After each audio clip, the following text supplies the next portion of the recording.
Certains scientifiques en sont persuadés, la clé qui nous permettra de découvrir de la vie sur Mars se trouve ici, dans cette étendue au climat similaire à celui de la planète rouge. Le désert d'Atacama au Chili est le plus vieux et le plus sec sur Terre, il a 150 millions d'années. L'an dernier, des scientifiques qui analysaient des échantillons recueillis par la NASA ont affirmé que de l'eau coulait sur Mars pendant les mois d'été, ce qui ouvrirait la voie à une possible vie sur Mars. Mais pour l'astrobiologiste chilien Armando Azúa, l'eau n'est pas indispensable à la vie. La preuve, des micro-organismes vivants ont été trouvés dans l'Atacama. Récemment encore, dit-il, on croyait qu'on avait plus de chances de trouver de la vie dans les régions de Mars où il y avait de l'eau. Dans les autres régions de Mars, on jugeait impossible que quelque chose puisse survivre car le climat y était selon nous trop sec. Eh bien, nous avons trouvé un endroit aussi sec sur Terre qui a été colonisé par une myriade de micro-organismes.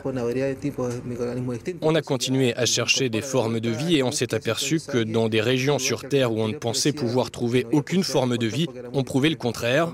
Il y en a. Même dans des régions aussi sèches que le désert de Mars, la vie a su s'adapter. Dans les vallées centrales de l'Atacama, des chercheurs ont identifié 70 espèces de micro-organismes, des bactéries qui peuvent supporter le soleil intense et le manque d'eau.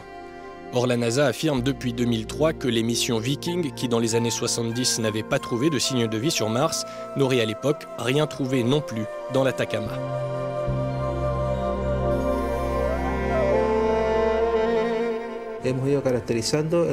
Nous avons analysé le désert d'Atacama pour comprendre comment et où quelque chose pouvait survivre avec si peu d'eau et tenter d'identifier les mécanismes moléculaires et les gènes qui expliquent un tel degré de tolérance. Nous voulons à la fois comprendre comment il est possible de survivre dans un endroit aussi sec et définir ce qu'on pourrait en déduire. Comprendre tout cela nous permettra de revoir la probabilité que l'on a de trouver de la vie sur Mars, une planète qui a des caractéristiques similaires à ce désert. Et nous pourrions imaginer appliquer ces mécanismes qui permettent de tolérer la sécheresse extrême dans nos recherches.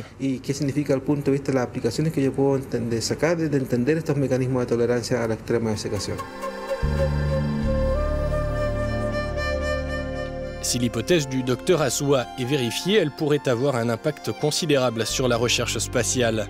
On pourrait par exemple déterminer quelle planète pourrait être habitée par de futures colonies humaines si la population terrestre continuait à augmenter.